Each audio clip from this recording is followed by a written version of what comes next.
इस मूवी के अंदर हम लोग एक लड़की को देखेंगे जो कि काफी मासूम होती है, लेकिन धीरे धीरे उसे गंदी चीजों की आदत लग जाती है। इसके बाद क्या होता है ये हम लोग मूवी में आगे देखेंगे। तो चलिए इस मूवी को शुरू करते हैं। मूवी के शुरुआत में हम लोग एलिस को देखते हैं। वो एक कैथोलिक स्कूल में पढ़ाई करती है। ये स्कूल अपने रूल्स के मामले में काफी स्ट्रिक्ट है। लड़कियों को यहाँ लंबे स्कर्ट्स पहनकर आने होते थे। जिसकी भी स्कर्ट छोटी लगती थी, टीचर उनके स्कर्ट्स को स्केल से मेजर करते थे।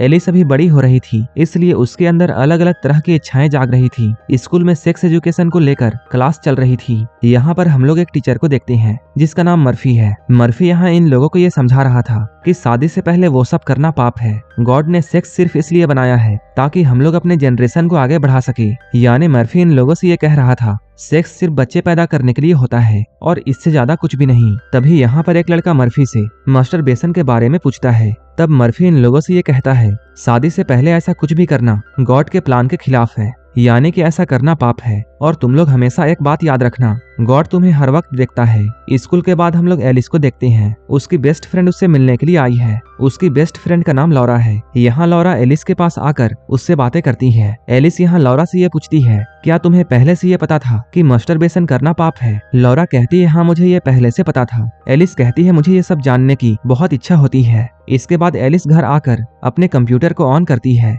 यहाँ वो एक मैसेजिंग ऐप को ओपन करती है। तभी वो देखती है उसके पास एक मेल आया है। वो एक ऐसे आदमी का मेल था जिसने एलिस को कुछ एडल्ट फोटोज भेजे थे। जैसे ही एलिस इन फोटोज को देखती है वो जल्दी से अपने कंप्यूटर स्क्रीन को ऑफ करती है। लेकिन कुछ ही देर के बाद एलिस को उन फोटोज को देखने की इच्छा होने लगती है। अब वो उन फोटोज को देखती है। तभी उस आदमी का एक और मैसेज एलिस के पास में आता है। यहाँ वो लिखता है ASL, लेकिन एलिस को इसका मीनिंग पता नहीं था, इसलिए वो उस आदमी से इसका मीनिंग पूछती है। तब वो आदमी बताता है age, sex and location. Alice इसका जवाब देती है। तब वो आदमी एलिस के एक फोटो मांगता है। तब एलिस उस आदमी को अपने दोस्त की एक फोटो भेजती है। वो आदमी एलिस को ये रिप्लाई करता है तुम देखने में बहुत सुंदर हो। इसके बाद वो आदमी अब एलिस को एडल्ट मैसेजेस भेजने लगता है। एलिस को उस आदमी की बहुत सी बातों का मतलब समझ में नहीं आ रहा था, लेकिन वो इन सभी चीजों को जानना चाहती थी। तभी वो आदमी एलिस को एक और एडल्ट फोटो भेजता है और वो आदमी एलिस से ये पूछता है are you touching yourself? Alice जब ये सुनती है तब उसे काफी अजीब लगता है। इसके बाद वो अपने क्यूरियोसिटी के लिए अपने आप को छूने लगती है। जैसे ही वो ऐसा करती है उसे काफी अजीब फील होता है। तभी अचानक उसे उसकी मॉम की आने की आवाज सुनाई देती है। इसके बाद वो अपने कंप्यूटर को बंद करके यहाँ से जल्दी से जाती है। अगले दिन हम लोग एलिस को लौरा के साथ में देखते हैं। तभी एक लड़की उसके पास आती है। इस लड़की का नाम बेथ है। वो यहाँ आकर एलिस से ये कहती है मुझे इस बात पर बिल्कुल भी बिलीव नहीं हो रहा है कि तुमने लौरा के पार्टी में वेट का सला टॉस किया है। जब लौरा ये सुनती है तब उसे भी इस बात पर यकीन नहीं होता है। इसके बाद लौरा एलिस से ये पूछती है क्या सच में तुमने मेरी पार्टी में वेट का सला टॉस किया है? एलिस कहती है मैंने ऐसा कुछ भी नहीं किया है और तुम लोग जो कह रहे हो मुझे तो इसका मतलब भी नहीं पता है। हम लोग इस वीडियो में आगे जानेंगे कि सैला टॉस करना क्या होता है। यहीं पर बेथ इन दोनों को एक जगह के बारे में बताती है। वो कहती है लास्ट टाइम मैं स्कूल की तरफ से वहाँ गई थी। वो जगह काफी स्पिरिचुअल है, इसलिए तुम लोगों को भी एक बार वहाँ जाना चाहिए। वहाँ जाने के बाद मेरी लाइफ बिल्कुल बदल गई। बेथ इन दोनों को वहाँ के बारे में बताने के बाद यहाँ से जाती है। तभी एलिस चॉकलेट को रैपर से निकालती है और उसे चाटने लगती है। एलिस को ऐसा करता हुआ देखकर वहाँ बैठे हुए लड़के एलिस पर हंसते हैं। इसके बाद एलिस यहाँ से उठकर जाती है, लेकिन तभी उसी वक्त उसके सामने वेड और हैदर आते हैं। ये दोनों लोग एलिस से बहुत गुस्सा थे। इसके बाद हम लोग एलिस को चर्च में देखते हैं। वो अपने एडल्ट चैट के बाद अपने आप में गिल्ट फील कर रही थी, इसलिए वो अपने गिल्ट को दूर करने के लिए बेथ के बताए हुए जगह पर जाने के लिए तैयार हो जाती है। अब एलिस अपने दोस्तों के साथ उस जगह पर पहुंच चुकी है। यहाँ पहुंचकर वो एक लड़के को देखती है। उस लड़के को देखकर एलिस लौरा से ये पूछती है ये लड़का कौन है? तब लौरा उसे बताती है ये अपने स्कूल के फुटबॉल टीम का कैप्टन है। एलिस उस लड़के को देखकर उसके तरफ अट्रैक्ट होने लगती है। तभी एक लड़की एलिस के सामने आती है। इस लड़की का नाम नीना है। नीना इन लोगों को इनका रूम दिखाती है। नीना यहाँ इन लोगों से ये कहती है यहाँ फोन्स और घड़ी अलाउड नहीं है। अगर तुम लोगों के पास फोन्स और घड़ी है तब तुम लोग मुझे दे दो, जो कि मैं तुम्हें बाद में वापस कर दूंगी। तब एलिस उसे अपनी घड़ी देती है,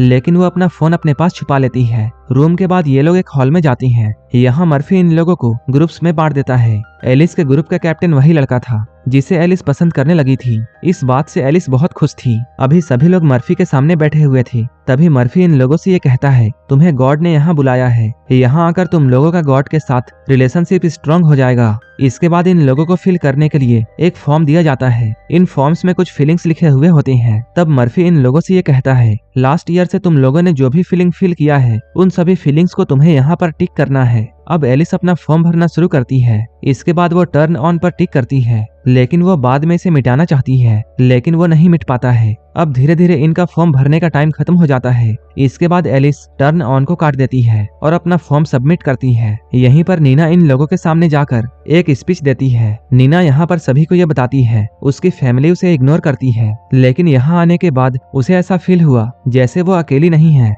गॉड उसके साथ हमेशा है। रात में हम लोग एलिस को देखते हैं जो कि अपने फोन में गेम खेल रही थी, लेकिन तभी उसका फोन वाइब्रेट करने लगता है। वो कुछ देर तक सोचती है। इसके बाद वो अपने फोन को अपने लेग्स के बीच में डालती है। ऐसा करके उसे काफी अजीब महसूस होता है। अगले दिन सभी लोग जंगल में घूम रहे थे, लेकिन एलिस तो सिर्फ क्रिस को ही देखे जा रही थी। तभी एक लड़की वहां पर गिरने लगती है, लेकिन क्रिस उस लड़की को संभालता है। ये देखकर एलिस भी गिरने का नाटक करती है। इसके बाद क्रिस उसके पास आकर उसे उठाकर नर्स के पास लेकर जाता है। एलिस को यहाँ क्रिस की बाहों में बहुत अच्छा लगता है। एलिस अभी अपने कमरे में होती है। तभी यहाँ पर नीना आती है, लेकिन तभी एलिस का फोन वाइब्रेट करने लगता है। नीना उसके फोन को देख लेती है। नीना कहती है, तुमने मुझसे झूठ बोला है। इसके बाद वो मर्फी के पास जाकर उसे ये बात बता देती है। अब मर्फी एलिस को बुलाकर उससे ये कहता है, हम लोग यहाँ पर कुछ हासिल करने के लिए आए हैं और तुमने हमारे रूल्स को तोड़ा है, जिसके लिए तुम्हें पनिशमेंट मिलेगा। और तुम्हारी पनिशमेंट ये है कि तुम्हें इस पूरे कैंप को साफ करना होगा। अब एलिस अपने काम में लग जाती है। सफाई करते हुए वो मर्फी के रूम में पहुंचती है। यहाँ वो मर्फी का कंप्यूटर देखती है। यहाँ वो मर्फी के कंप्यूटर में चैटिंग ऐप ऑन करके ये पूछती है, सैलाटोस करने का मतलब क्या होता है, लेकिन उसे बहुत सारे जवाब मिलते हैं और सभी के जवाब अलग थे। इसके बाद एलिस स्क्रीन को ऑफ करके ये हंस जाती है, लेकिन वो कंप्यूटर को शट डाउन नहीं करती है। रात में सभी स्टूडेंट्स मर्फी के सामने बैठे हुए थे। उनके घर से आए हुए लेटर्स को मर्फी उनके सामने पढ़ रहा था। अपने घर की बातों को सुनने के बाद सभी लोग यहाँ पर इमोशनल हो जाती हैं। कुछ देर के बाद हम लोग क्रिस को देखते हैं, जो कि अपने टीम मेंबर के साथ बैठकर उनसे ये बातें कह रहा था कि सभी के मन में कुछ ना कुछ गिल्ट होता है और मैं चाहता हूँ तुम लोग अपनी अपनी गिल्ट को यहाँ बताओ ताकि तुम्हारा दिल हल्का हो जाए। यहीं पर एक लड़का इन लोगों से ये कहता है, लास्ट वीक मेरा ब्रेकअप हुआ है। मैं सभी लोगों को ऐसा दिखाता हूँ कि मुझे इस ब्रेकअप से कोई भी फर्क नहीं पड़ा है, लेकिन रियलिटी ये है कि मैं अंदर से बहुत दुखी हूँ। यहीं पर एक लड़की इन लोगों से ये कहती है, मेरी दादी माँ की डेथ हो गई है और मैं उन्हें आखिरी बार देख भी नहीं पाई। अब एलिस की बारी आती है, लेकिन एलिस के पास ऐसी कोई भी स्टोरी नहीं थी। इसके बाद वो सभी लोगों से झूठ बोलती है। वो कहती है कुछ दिनों पहले उसके डॉग की मौत हो गई थी, लेकिन बाद में उसे ये बात पता चली कि उसके डॉग को उसके पड़ोसी ने जहर देकर मारा था। एलिस की इन बातों को सुनकर एक लड़की जोर जोर से रोने लगती है। अभी सभी लोग खाना खा रहे थे, तभी यहाँ पर मर्फी आता है और वो यहाँ आकर इन सभी से ये कहता है, तुम में से किसने मेरे कंप्यूटर को ऑन करके वहाँ चैटिंग ऐप में एडल्ट चैट किया है, लेकिन कोई भी उसे जवाब नहीं देता है। मर्फी कहता है, तुम लोगों को पता है ना कि गॉड सब कुछ देखता है। कुछ देर के बाद मर्फी एलिस को अपने रूम में बुलाता है। वो एलिस से ये पूछता है, तुम्हारा गॉड के साथ कैसा रिलेशन है। वो कहती है अच्छा है। मर्फी कहता है, तब तुमने फॉर्म में टर्न ऑन क्यों भरा था। एलिस कहती है, मैं बहुत पहले ऐसा फील कर रही थी। इसके बाद हम लोग एलिस को सफाई करते हुए देखते हैं। तभी यहाँ पर वेड आता है। वो यहाँ पर कचरा डस्टबिन में नहीं बल्कि बाहर फेंकता है। एलिस उससे पूछती है, तुम ऐसा क्यों कर रहे हो। वेड कहता है, तुम्हारे वजह से मेरा ब्रेकअप होने वाला था। एलिस उससे पूछती है, मैंने क्या किया है, मुझे तो सैलाटोस करने का मतलब भी नहीं पता है, तब मैंने तुम्हारा सैलाटोस कैसे कर लिया।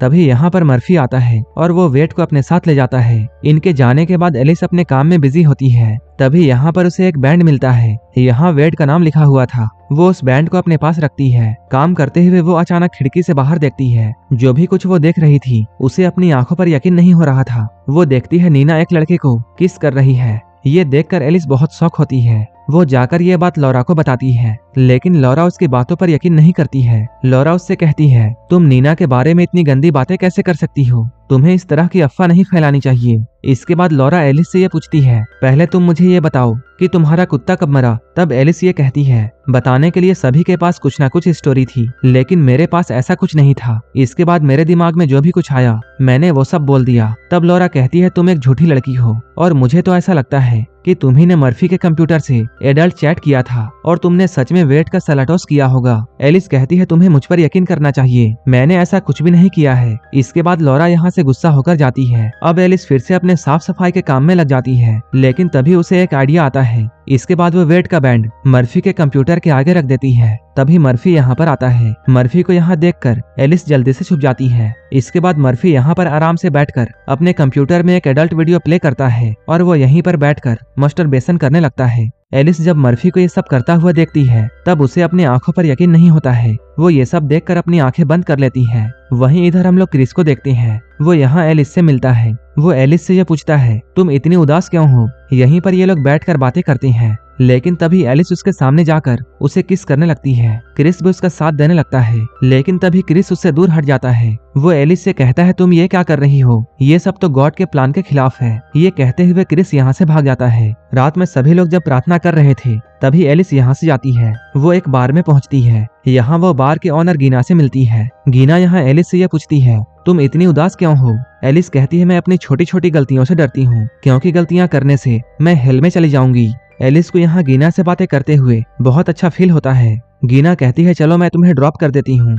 जाते हुए एलिस गीना से ये पूछती है क्या तुम्हें सलाटोस के बारे में कुछ पता है। ये सुनकर गीना बहुत हंसती है। गीना उसे समझाती है सलाटोस का मतलब है लीकिंग समवन बट्स, यानी कि किसी के बम को किस करना। ये सुनकर एलिस भी बहुत हैरान थी। अब एलिस अपने रूम में आती है। सुबह जब सभी लोग ब्रेकफास्ट कर रहे थे तभी मर्फी वेड के पास में आता है और वो उसे अपने साथ ले जाता है। इधर लॉरा एलिस के पास आती है और वो यहाँ आकर एलिस से सॉरी बोलती है। लॉरा कहती है मुझे ऐसा लगा था कि तुम्ही ने मर्फी के कंप्यूटर से एडल्ट चैट किया था, लेकिन वो तो वेड था, क्योंकि उसका बैंड कंप्यूटर के पास मिला। इन दोनों की दोस्ती फिर से हो जाती है। यहीं पर लॉरा एलिस को ये बताती है क्या तुम्हें ये पता है कि वेड एक गे है। एलिस कहती है ऐसा कैसे हो सकता है, क्योंकि उसकी तो एक गर्लफ्रेंड है। लॉरा कहती है उन दोनों के बीच में अभी तक एक किस भी नहीं हुआ है और इसी बात को छुपाने के लिए उसने तुम्हारे बारे में सलाटोसिंग की अफवाह फैलाई थी। तभी वेड सभी के सामने आता है और वो कहता है गॉड प्लीज मुझे माफ कर दो। तब मर्फी सभी से ये कहता है अगर तुम में से कोई भी कुछ भी कहना चाहता है तब अभी वो कह सकता है।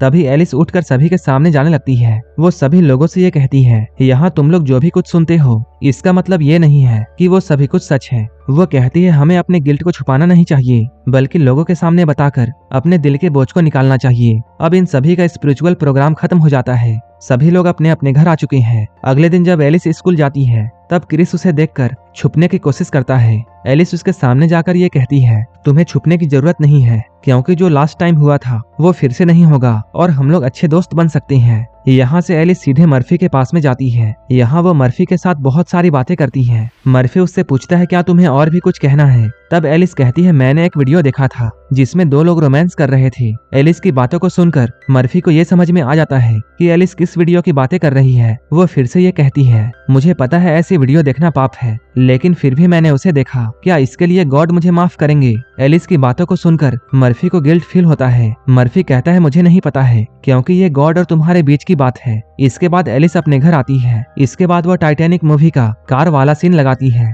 अब वो अपने स्कर्ट के अंदर हाथ डालती है और यहीं पर ये मूवी खत्म हो जाती है। ऐसे ही मूवीज के लिए आप हमें टेलीग्राम और इंस्टाग्राम पर फॉलो कर सकती हैं, जिसका लिंक डिस्क्रिप्शन में दिया हुआ है। और मूवी अच्छी लगी हो तब एक लाइक जरूर कर देना और ऐसे ही वीडियोस के लिए मेरे चैनल को जरूर सब्सक्राइब कर लेना। तो मिलते हैं हमारे नेक्स्ट वीडियो में।